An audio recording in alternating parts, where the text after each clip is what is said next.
बिहार की विधानसभा में एक सत्र चल रहा था और सत्र के दौरान जो अध्यक्ष महोदय होते हैं वो कहते हैं कि पूर्णिया विधानसभा से जो विधायक हैं जिनका नाम अजीत सरकार है वो अपनी बात रखें। जैसे ही बात रखने का नंबर आता है तो अजीत सरकार खड़े होते हैं और माइक के सामने अपनी बात रखने वाले थे और जैसे इन्होंने शुरुआत की वो कहते हैं कि साहब मेरे विधानसभा क्षेत्र में एक लड़की का बलात्कार हुआ है और बलात्कार होने के बाद उस लड़की को न्याय नहीं मिल रहा है, इंसाफ नहीं मिल रहा है, आरोपी के खिलाफ कोई कठोर कार्रवाई नहीं हो रही है। जैसे ही वो इस बात को कहते हैं तो विधानसभा के जो अध्यक्ष होते हैं वो कहते हैं कि बैठ जाइए, हमने तुम्हारी बात को सुन लिया है। अब ये बात कह तो दी जाती है लेकिन अजीत सरकार को ऐसा लगता है कि उनकी बात को उतनी गंभीरता से लिया ही नहीं गया है जितनी गंभीरता से लेना चाहिए था, क्योंकि एक बेटी के साथ इतनी बड़ी घटना हो जाती है और कोई कोई प्रतिक्रिया देने को तैयार नहीं था। जितने चाहे पक्ष के विधायक हों, चाहे सरकार के विपक्ष के विधायक हों या अन्य पार्टी के विधायक हों, सब के सब अपने अपने आप में मशगूल थे, लेकिन कोई भी इस बात को उतनी गंभीरता से ले नहीं रहा था। ये विधायक जो होते हैं जिनका नाम अजीत सरकार होता है, इस बात को देखने के बाद उन्हें बड़ा दुख होता है, तकलीफ होती है और तकलीफ के दौरान ही उन्होंने अपने इस कुर्ते को पकड़ते हैं, कुर्ता फाड़ देते हैं। भरी विधानसभा में जैसे वो अपना कुर्ता फाड़ते हैं तो जितने भी विधायक होते हैं सभी विधायकों का ध्यान अब अजीत सरकार की तरफ चला जाता है। तो अजीत सरकार की तरफ देखते हुए सबके सब एकदम हैरानी में पड़ जाते हैं। इसी बीच में न केवल उन्होंने अपना कुर्ता फाड़ा बल्कि जो उन्होंने नीचे पजामा पहना हुआ था उस पजामे को भी वो फाड़ने की जब फिराक में थे, इसी बीच में उनकी ही पार्टी के सीपीएम के दल के एक नेता होते हैं, साथ ही पार्टी के सचिव होते हैं, विधायक जिनका नाम होता है गणेश शंकर विद्यार्थी, वो एकदम से आते हैं, आते हुए रोकते हैं, कहते हैं कि अजीत सरकार तुम क्या कर रहे हो, तुमने अपना कुर्ता भी फाड़ दिया है, तुम अपना पजामा भी फाड़ना चाहते हो। तभी अजीत सरकार कहते हैं कि सरकार आप जानते नहीं हो, मैं जब अपनी विधानसभा में जाऊंगा, जब मैं अपनी जनता के बीच में जाऊंगा तो मैं जनता को क्या जवाब दूंगा कि एक बेटी के साथ बलात्कार हुआ है और मैं उस बेटी को इंसाफ नहीं दिला पाया। दरअसल कुछ इस अंदाज में वो विधायक अपना काम करता था। वो एक दो बार का नहीं, लगातार 4 बार वो विधायक बनते हैं और चौथी बार में जब विधायक बने हुए थे तभी उन्हें गोली मारकर उनकी हत्या कर दी जाती है। उन्हें जब गोली मारी जाती है तो गोली मारने वाले ने गिनती नहीं की थी, अंधाधुंध गोलियां चला रहा था। लेकिन जब पोस्टमार्टम की रिपोर्ट आती है तो उस पोस्टमार्टम की रिपोर्ट से पता चलता है कि विधायक को 107 गोलियां मारी गई थी।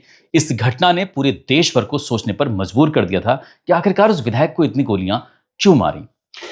आदाब, नमस्कार, सत श्री अकाल। मैं उस्मान सैफी। बिहार के जिला पूर्णिया की ये बात है, उसमें कॉलोनी लगती है दुर्गाबाड़ी मोहल्ले की ये बात कर रहा हूँ।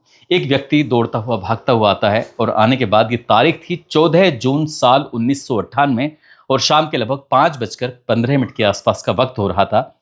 इस घर की जो मुखिया होती हैं, मालकिन होती है, जिनका नाम होता है माधवी सरकार, जो कि सरकारी विद्यालय में शिक्षिका होती हैं, वो अपने घर में ही मौजूद थी। जो व्यक्ति आता है, आने के बाद कहता है कि आपके पति की किसी ने हत्या कर दी है, उनको गोली मार दी है। जैसे ही ये बात उनकी शिक्षिका को पता चलती है, बेटा छत पर होता है, बेटे को ये बात पता चल जाती है। बेटे का नाम होता है अमित कुमार उर्फ बंटी। जैसे उसे पता चलता है तो वो पहली मंजिल से कूद कर नीचे आ जाता है कि क्या हुआ मेरे पिताजी को।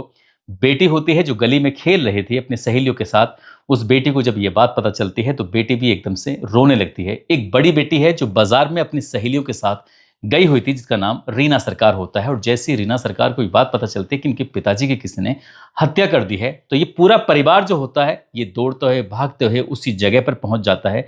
ये इलाका होता है सुभाष नगर। इसमें एक उफरैल चौक लगता है और उफरैल चौक में एक एम्बेसडर कार खड़ी हुई है और एम्बेसडर कार का नंबर होता है BHK 1426। BHK 1426 जो एम्बेसडर कार खड़ी हुई है, इसमें जो परिवार के लोग, खासकर सबसे पहले जो बेटा होता है अमित देखता क्या है कि जो उनके पिताजी हैं, पिताजी पीछे बैठे हुए हैं, एक औंधे मुंह पड़े हुए हैं। इसी बीच में बेटे ने जैसे ही अपने पिताजी का हाथ पकड़ने की कोशिश की तो पिताजी के जो हाथ था वो पूरी तरह से छलनी था और उसका जो कह सकते हैं कि मांस था वो बिल्कुल गायब हो चुका था, क्योंकि गोलियां इतनी पड़ी हुई थी।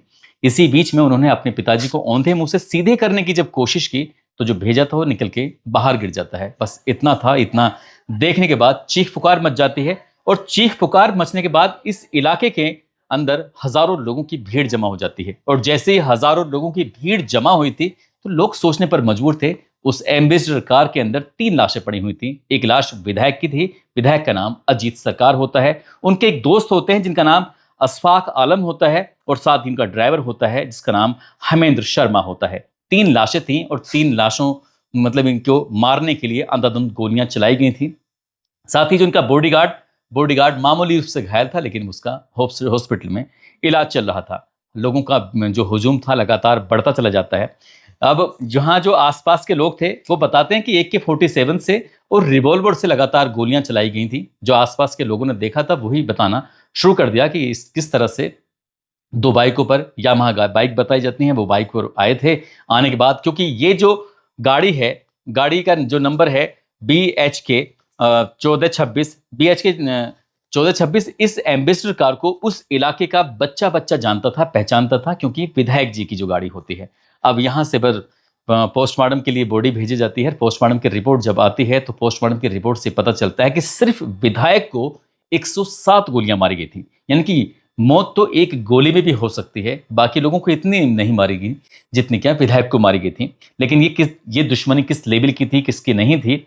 अब विधायक के भाई होते हैं जिनका नाम होता है कल्याण चंद्र सरकार। वो नजदीकी पुलिस स्टेशन जाते हैं और नजदीकी पुलिस स्टेशन जाने के बाद FIR दर्ज कराते हैं। और FIR जब दर्ज होती है तो पुलिस इस मामले की जांच पड़ताल में जुट जाती है। दरअसल कहानी शुरू होती है पूर्णिया के एक जाने माने डॉक्टर होते हैं होम्योपैथिक के, जिनका नाम होता है विधु भूषण भास सरकार। विधु भूषण सरकार के घर में एक बेटे का जन्म होता है साल 1947 में, जब हमारा देश आजाद हो रहा था। और उस बेटे का नाम रखा जाता है अजीत सरकार। अजीत सरकार शुरू से ही पढ़ने में ईमानदार, काम करने में ईमानदार, जो भी काम करते थे पूरी शिद्दत से किया करते थे। जब वो 33 साल के हो जाते हैं तो मार्क्सवादी कम्युनिस्ट पार्टी ने उन्हें विधायक चुनने के लिए उनको टिकट दे दिया। और जैसे टिकट दिया जाता है तो टिकट देने के बाद वो पूर्णिया से ही इलेक्शन लड़ते हैं विधानसभा का। और विधानसभा का इलेक्शन लड़ने के बाद विधायक बन जाते हैं। और विधायक बनने के पीछे की सबसे बड़ी वजह बताई जाती है क्योंकि उनके जो पिता हैं वो शहर के जाने माने डॉक्टर हैं, पूरे ईमानदार किस्म के हैं, हर किसी की मदद करते हैं। और वही मदद करने का जज्बा भी बेटे के अंदर यानी कि अजीत सरकार के अंदर भी था। पहली बार तो पार्टी और साथ ही जो पिता का जो रुतबा था, रसूख था, वो बेटे के काम आ जाता है और बेटा विधायक बन जाता है। बेटे के अंदर एक बात थी, पूंजीवाद और सामंतवाद से उन्हें एक तरह से कह सकते हैं कि चिढ़ थी, नफरत थी। उन्हें ना तो बहुत जमीन जायदाद वाले जमींदार लोग पसंद थे, ना ही उन्हें पैसे वाले लोग पसंद थे। उन्होंने सबसे पहले ये ऐलान करा दिया कि यहाँ बताइए किस किस के पास जो ब्लैक मनी है, बहुत ज्यादा पैसा किसके पास है, साथ ही जिन्होंने अवैध रूप से जमीनों पर कब्जा किया हुआ है उन लोगों के नाम बताओ, उनकी लिस्ट बताओ। तो जैसे जैसे ये बात पता चल रही थी तो अमीरों के जो पैसे थे वो गरीबों में बंटवाना शुरू कर दिया। अमीरों ने जो जमीनों पर कब्जा कर रखा था वो गरीबों को देना शुरू कर दिया, जिनके पास घर नहीं होते थे। इस तरह से अपने 5 साल के करियर में उन्होंने जो विधायक बन जाते हैं हजारों लोगों को ऐसे ही घर दे दिए, यानी कि जमीन दी, उसके बाद फिर घर बनाने में उनकी पूरी पूरी मदद करते थे। और इस बात की चर्चा इतनी ज्यादा होती थी, अब ये पूर्णिया ही नहीं बल्कि आसपास के जिलों में भी इस बात की चर्चा होती थी कि कितना अजीब विधायक है, कितना शानदार विधायक है कि वो खुद के पास तो अपना मकान है नहीं, खुद किराए के मकान में रहते हैं, लेकिन जिसके पास घर नहीं होता, मकान नहीं होता, उसके बारे में अगर विधायक को पता चल जाए तो विधायक उन लोगों से छीनता है जमीनें जिनके पास जो कब्जा की हुई जमीनें होती हैं, सरकार की जमीनें होती हैं। 5 साल तक इतना शानदार काम किया और शानदार काम करने के बाद अब अगली बार का नंबर आता है। हालांकि इस बीच में उनकी शादी हो जाती है। शादी होती है शिक्षिका से और शिक्षिका का नाम होता है माधवी सरकार। उनको 2 बेटियां पैदा होती हैं और एक बेटा पैदा होता है। बच्चों को अच्छी शिक्षा दी जा रही थी, अच्छी एजुकेशन दी जा रही थी। इसी बीच में जब अगला इलेक्शन का नंबर आता है, विधायक चुनने का नंबर आता है, तो ये तो क्लियर हो चुका था क्योंकि इनकी शोहरत लगातार बढ़ती चली जा रही थी। इसलिए मार्क्सवादी कम्युनिस्ट पार्टी ने उन्हें फिर से टिकट देने का ऐलान कर दिया था। और जब ऐलान कर दिया था उन्हें लगा कि कहीं ऐसा ना हो कि मैं अपना आप में खुश हो रहा हूं, पार्टी अपना आप में खुश हो रही है, कम से कम पता तो कर लिया जाए कि अब जो इलेक्शन होगा उसमें जीत भी पाऊंगा कि नहीं जीत पाऊंगा। उन्होंने लाल रंग का गमछा अलग अलग चौराहों पर रखवा दिया और ये चौराहों पर रखवाते हुए कहते हैं कि सभी लोगों से हाथ जोड़कर विनती करते हैं, एक मैसेज, एक संदेश भिजवाते हैं कि मुझे 1 रुपया चाहिए। एक आदमी 1 रुपया दे के जाए, 1 रुपये से ज्यादा बिल्कुल भी नहीं चाहिए, बस 1 रुपये का चंदा चाहिए जिससे कि मैं इलेक्शन लड़ सकूं। अब उनके जो साथी होते हैं, जो उनके सपोर्टर होते हैं, जो उनके करीब रहने वाले थे, वो बोलते हैं कि अजीत दा, कभी उन्हें अजीत दा बोलते थे, कभी अजीत सरकार बोलते थे, कभी उन्हें बाबा कहते थे। तो इनके कई नाम होते हैं, कई रूप में उन्हें बुलाया जाता है। उनसे कहा जाता है कि अगर कोई ज्यादा पैसे दे देगा 1 रुपये से ज्यादा तो इसमें हैरत क्या है, इससे परेशानी क्या है, हम वैसे भी चुनाव में जो पैसे खर्च होते हैं तो वहां पर हमारी कुछ मदद हो जाएगी। उन्होंने कहा मैं चंदा इसलिए इकट्ठा नहीं कर रहा हूं कि हमें पैसा चाहिए, चंदा चाहिए, मैं सिर्फ इसलिए इकट्ठा कर रहा हूं ताकि पता चल सके कि हमें वोट कितने मिलने वाले हैं, हमारे सपोर्टर कितने हैं। जब वो 1-1 रुपए के सिक्के इकट्ठे करके उनकी गिनती कराई जाती थी तो उनकी गिनती से पता चलता था कि वोट कितने मिलने वाले हैं। इसलिए उन्होंने पहला इलेक्शन तो अपने पिताजी की वजह से, पार्टी की वजह से वो जीत जाते हैं और दूसरा इलेक्शन में उनका खुद का अपना इतना रुतबा बन जाता है कि दूसरा इलेक्शन वो जीत जाते हैं। और जैसे जो दूसरा इलेक्शन जीत जाते हैं तो उन्हें खुशी होती है, क्योंकि जो लोगों ने चंदा दिया था उससे ही पता चल गया था कि इनकी जीत निश्चित है। अब उन्होंने अगली पंचवर्षीय योजना जो आती है, फिर से वही काम करना शुरू कर दिया। जिनके पास बहुत सारे पैसे होते थे, उनके पैसे गरीबों को मदद के तौर पर मिलने लगे। जिन्होंने जमीनों पर कब्जा किया हुआ था, उन जमीनों से उनका लोगों का घर बनवाने लगे। इसी हिसाब से उन्होंने एक मोहल्ला बसा दिया और उस मोहल्ले का नाम रखा लूट मोहल्ला, यानी कि जमीन जो लूटी हुई थी, उस लूटी हुई जमीन पर गरीबों के जो घर बन जाते हैं। अब इस हिसाब से खुद वो 600 रुपये प्रति महीने के हिसाब से किराया देते हैं, लेकिन अपने पास घर नहीं है। जनता के बारे में पूरी ईमानदारी, पूरी शिद्दत से सोच रहे हैं। थर्ड बार भी बन जाते हैं, फोर्थ बार भी विधायक बन जाते हैं। और एक और दिलचस्प बात होती है कि इनके घर में प्रतिदिन के हिसाब से कम 200 चाय, अधिकतम 300 चाय तक बना करती थी। यानी कि लोग आते थे, चाहे काम हो या ना हो, लेकिन विधायक जी के पास आए, आके बैठे, चाय पिए, अपने चले गए। विधायक जी को भी एक शौक होता है, वो चाय भी बहुत ताप से पीते हैं। और चाय के साथ साथ विधायक जी को सिगरेट पीने की बहुत बड़ी आदत थी। इतनी सिगरेट पीते थे कि बहुत ज्यादा, उन्हें कहते थे चैन स्मोकर। 7 जून साल 1998 की यह बात है। घर पे काली की पूजा हो रही थी। पूजा के दौरान अचानक से वो गायब से हो जाते हैं। और जैसे गायब होते हैं तो उनकी बड़ी बेटी रीना सरकार के पास खबर पहुंचाई जाती है कि तुम्हारे पिताजी दिखाई नहीं दे रहे, जाकर देखना। पिताजी को कई बार आवाज लगाई जाती है। पिताजी पहली वाली मंजिल पर आराम से छत पर बैठ के सिगरेट पी रहे थे और उनके कानों तक शायद ये आवाज नहीं पहुंच रही थी। वो थोड़े टेंशन में थे, परेशान से थे। बेटी अपने पिताजी के पास जाती है और पिताजी से जा कहती है, पापा कई बार तुम्हें आवाज लग चुकी है, लेकिन तुम सुन क्यों नहीं रहे हो, क्या बात है। एकदम से उनकी जैसे नींद सी टूट जाती है। हड़बड़ा के एकदम देखते अपनी बेटी को। तभी अपनी जो बेटी होती है, बड़ी वाली बेटी, अपने पापा से पूछती है, पापा आज तो मुझे कुछ परेशान से दिखाई दे रहे हो। नहीं नहीं बेटा, ऐसी कोई बात नहीं है, मैं बिल्कुल परेशान नहीं हूँ। नहीं पापा, मैंने आज तक आपको इतना परेशान, इतना टेंशन में नहीं देखा। शायद उन्हें आने वाले दिनों का एहसास होने वाला था, कुछ जो गड़बड़ होने वाली थी, शायद इसीलिए शायद पूजा करवा रहे थे कि सब कुछ जो ग्रह थे वो टल जाए। लेकिन वो शायद नहीं जानते थे। ये तारीख आती है 14 जून 1998। और ये सुबह लगभग घर से नाश्ता वास्ता करके, खाना पीना खा के जो भी अपना निकलना था, क्षेत्र में एक पंचायत थी और उस पंचायत में जाने के लिए उनके साथ खुद विधायक यानी कि अजीत सरकार होते हैं, उनके दोस्त जिनका नाम होता है अशफाक आलम, और उनके एक ड्राइवर हेमेंद्र शर्मा, उनका जो बॉडीगार्ड होता है रमेश ओराम। ये होते हैं 4 लोग। पहले तो वहां जाते हैं पंचायत में, पंचायत करके जब वापस लौट कर आ रहे थे, लगभग 4:30 बजे के आसपास का वक्त हो रहा था। सुभाष नगर नया चौक के पास उनकी गाड़ी रोक ली जाती है। जो बाइक सवार होते हैं, और बाइक सवारों के पास आधुनिक हथियार होते हैं।